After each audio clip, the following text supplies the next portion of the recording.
Hindi ako makakarating doon, napakadulas. Balik na ako. Ha? Wala, hindi ako Kita tayo mamaya.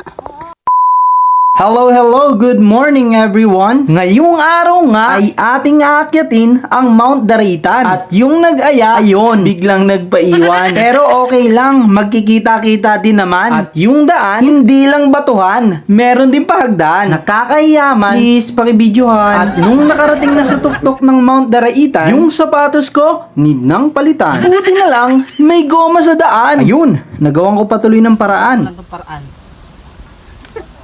Pauwi lang. Ha? May nadaanan akong goma doon. Sabi ko, baka magamit ko balang araw. O, di ba, pabida? At pagkatapos makagawa ng paraan, umakyat pa sa bato para magpugi-pugian. O, hala, sino ka dyan? Pag ganyan-ganyan ka pa, pag nahulog ka, magiging kwento ka talaga. Magiging mabait na bata ka talaga, tapos with matching Gcash pa. Pero bago kami nakarating dyan, kailangan mo muna lagpasan ang mahirap na daan ng Station 3, 2, and 1. At kung gusto mo wag mahirapan, may kabayo sa daan. De, joke lang, hirap sa packet yan. Lalo na kung yung sasakay, medyo malaki yung tiyan. Parang ako, hindi na joke yan. At sa di kalayuan, may kuwebang may kalaliman. Dapat maging maingat sa pagakbang upang hindi matuluyan, lalo na't may kadiliman. At ako'y sobra na rin pinagpapawisan. Buti na lang may hamog pa, banda dyan. Tara na, patuloy nyo akong samahan hanggang makarating sa susunod na pahingahan. Lah, pakit yarn. Pero kita nyo, grabe yung akyatan. Pati na rin yung hingal ko dyan. Pahingaan lang to? Hindi pa to Station 3? Malapit na daw. Ito na yung bahay ni Kuya.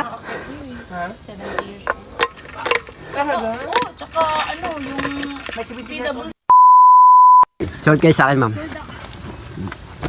Yes, sir. Kaya nga palang, sabi dyan ni Kuya, mula dyan hanggang Summit ay malapit na akong makoma. Paano? Yung malapit niya, 1 oras pa pala. At ang sabi pa, patag na. Patagilid pala. Pati yung camera, tagilid na. At pagkatapos mag water break, tara, go na ulit. Station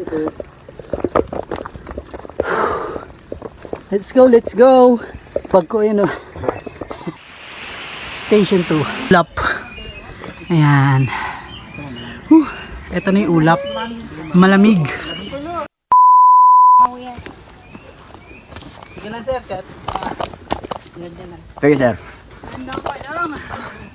Ma'am, hawak ka. Hawak sa ugat.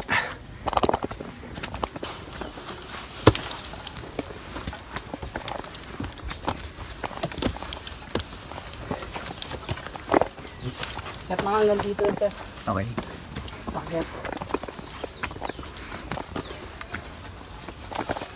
Sa stretcho, kaliwa hangat. Ayan. Station 3. Bababa tayo konti. Nevens! Nevens! Nevens! Ganda ang liwanag tayo.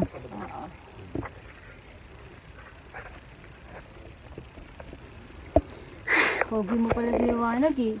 Maingay. Ay, ko na bahala. Sorry, yung sanit niyo. Ang ganda! Grabe ka po. Kapit siya ako dito. Po tayo dito sa Oh, lahat kayo, sir. Hindi kami nag-ano Ay, dito. Pero yung pagkain naman. Uy, ang ganda. Ay, ang ganda. Ay, nauna na siya. Oh. Ready na. Solo ang summit. Worth itong pagod.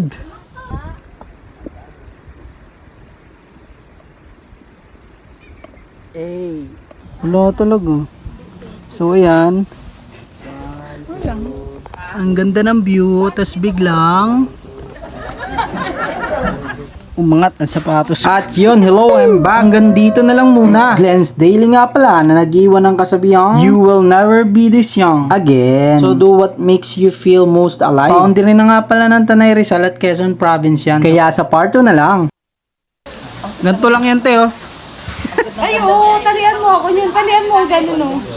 Hindi, Oo, hindi. Dinidikit yan sa sa ano, Mr. Ito yun talaga, no? napunta ka Ayoko. dito. Yun sana nasira. Yan. Dapat dito. Nasa Quezon ka na. Quezon Province. At andun ang Rizal. Ayun ang boundary niya.